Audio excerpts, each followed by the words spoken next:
भारत ने रक्षा के क्षेत्र में आत्मनिर्भर भारत होने का सपना जब सामने रखा था तो ये कहा गया था कि एक बेहद महत्वाकांक्षी लक्ष्य है। भारत ने ये भी कहा था 2024 और 25 तक हम डिफेंस में 5 बिलियन यूएस डॉलर का टारगेट अचीव कर लेंगे। और हालिया कुछ रिपोर्ट्स का ये कहना है कि भारत बेहद जल्द अपने इस लक्ष्य को हासिल कर सकता है। तो आइए आज सबसे पहले बात करते हैं कि किस तरीके से भारत के स्वदेशी रूप से बने हुए डिफेंस सिस्टम दुनिया का ध्यान अपनी तरफ अट्रैक्ट कर रहे हैं।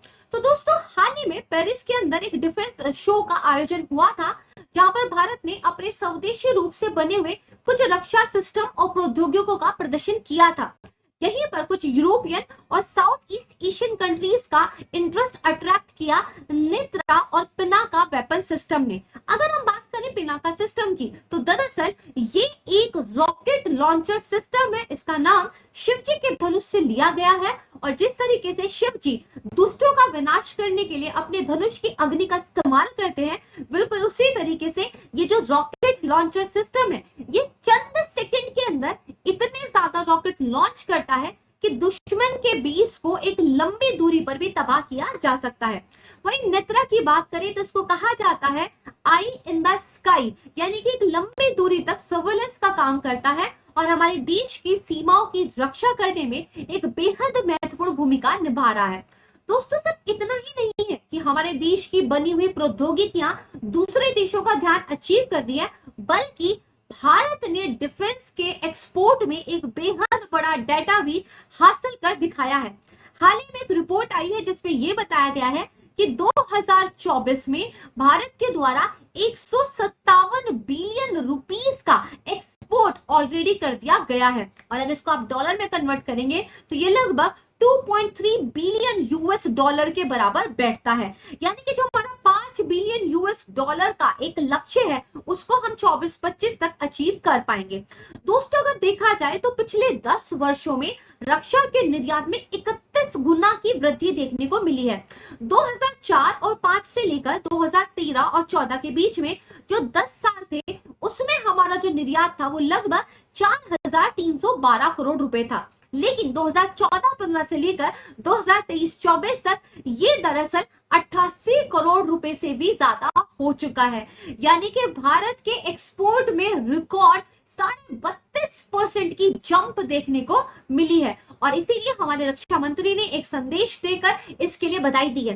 दोस्तों, भारत ने रक्षा के क्षेत्र में ऐसा क्या किया है कि हमें इतनी बड़ी अचीवमेंट दिखाई देती है, इसके बारे में बात करेंगे। लेकिन पहले बात करते हैं अपने पिनाका और नेत्रा वेपन सिस्टम के बारे में, जिसको दुनिया खरीदने के लिए बेहद उत्सुक है।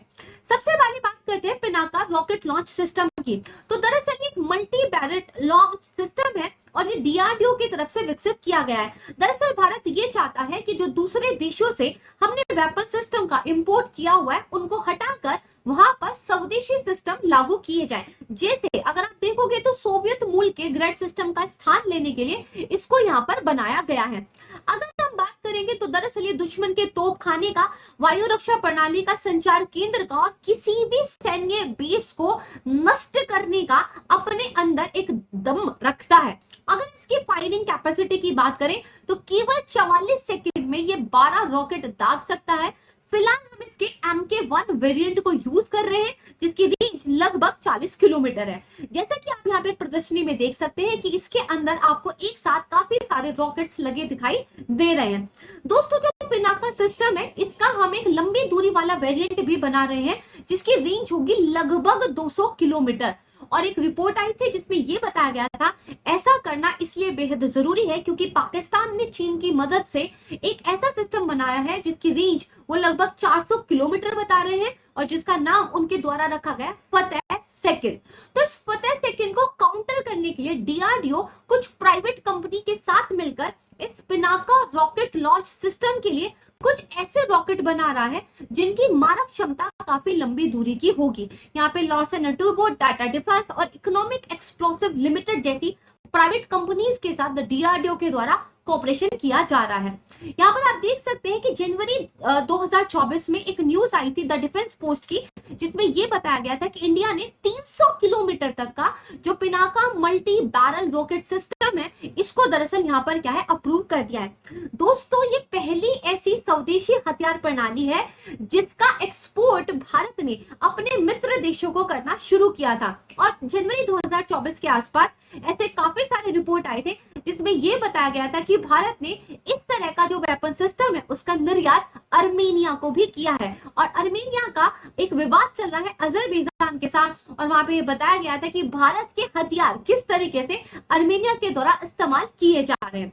दोस्तों सिर्फ इतना ही नहीं, अगर हम बात करते हैं कि सेना के पास फिलहाल कितने पिनाका सिस्टम है, तो 2000 का एक डाटा मेरे पास है जो ये बताता है कि सिस्टम के 10 रेजिमेंट जो है वो सेना के पास है, लेकिन उनका जो 20 वेरिएंट है वो MK1 है, यानी उसकी रेंज केवल 40 किलोमीटर है।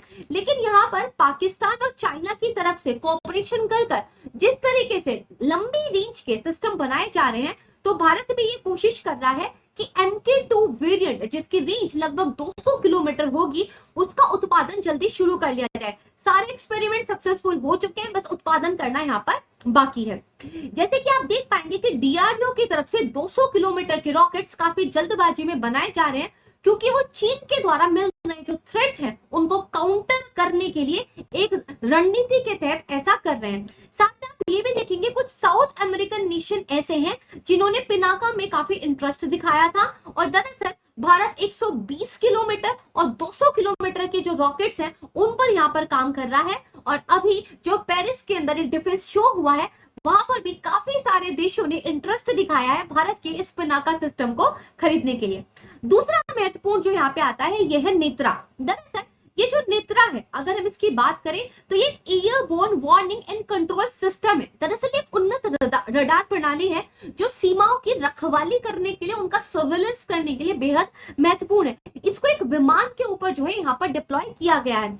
ना सिर्फ इस सिस्टम के द्वारा भारत की सेनाओं की और भारत की सीमाओं की रक्षा की जाती है, उनका सर्वेलेंस किया जाता है, बल्कि ये कंट्रोल रूम को कमांड भी देता है कि किस तरह का थ्रेट है और आपको किस तरह का एक्शन लेना चाहिए। अगर हम बात करें तो फिलहाल भारत के पास जो रडार प्रणाली है उसका नाम है ESA, और उसको एम्बायर ERJ-145 जो ट्विन इंजन है उस विमान पर लगाया गया है।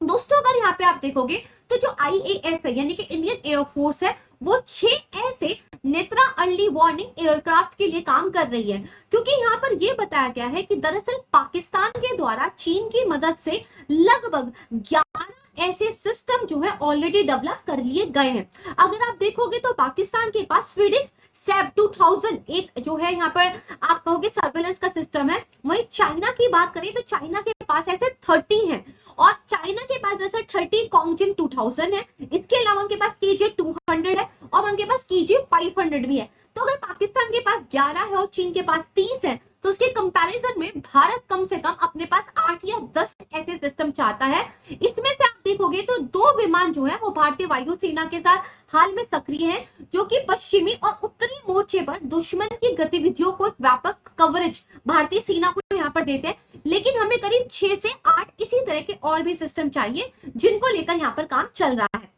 तो यहाँ पर इसीलिए बताया गया था फरवरी 6, 2024 का द टाइम्स ऑफ इंडिया का आर्टिकल आया था कि भारत को कम से कम 12 और जो आसमान के अंदर उनकी आई है वो यहाँ पर चाहिए।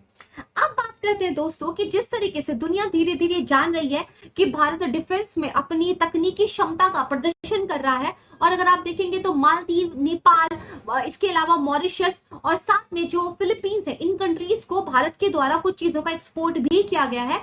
तो हाल फिलहाल में भारत का जो एक्सपोर्ट है वो काफी तेजी से बढ़ता हुआ दिखाई दिया है। जैसे कि अगर आप देखोगे तो फाइनेंशियल ईयर 2023-24 के अंदर करीब 21,000 करोड़ रुपए का डेटा हमने एक्सपोर्ट में टच कर लिया है, और जो कि हमें लगभग 32.5% का एक ग्रोथ यहाँ पर दिखाता है, और उसमें प्राइवेट सेक्टर का कंट्रीब्यूशन हमें काफी ज्यादा देखने के लिए मिला है। दोस्तों अगर हम बात करें तो दरअसल 2017 से लेकर 2021 तक भारत अफ्रीका के लिए भी एक लीडिंग एक्सपोर्ट एक्सपोर्टर रहा था, लेकिन कोविड के टाइम में इसमें थोड़ी सी गिरावट देखने के लिए मिली थी, लेकिन भारत ने वापस से इसको पिक कर लिया है। यहाँ पर भारत के दो इंपॉर्टेंट इनिशिएटिव आपको याद रखने चाहिए। एक, भारत की तरफ से ये पहल शुरू की गई थी कि जो भी डिफेंस के अंदर हमें चीजें चाहिए उसमें से मैक्सिमम हमें भारत के अंदर ही निर्माण करना है। इसके लिए भारत ने दरअसल एक 4666 चीजों की एक सकारात्मक स्वदेशी सूची बनाई थी और ये कहा था इन सारी चीजों का जो निर्माण है वो हमें स्वदेशी रूप से करना है।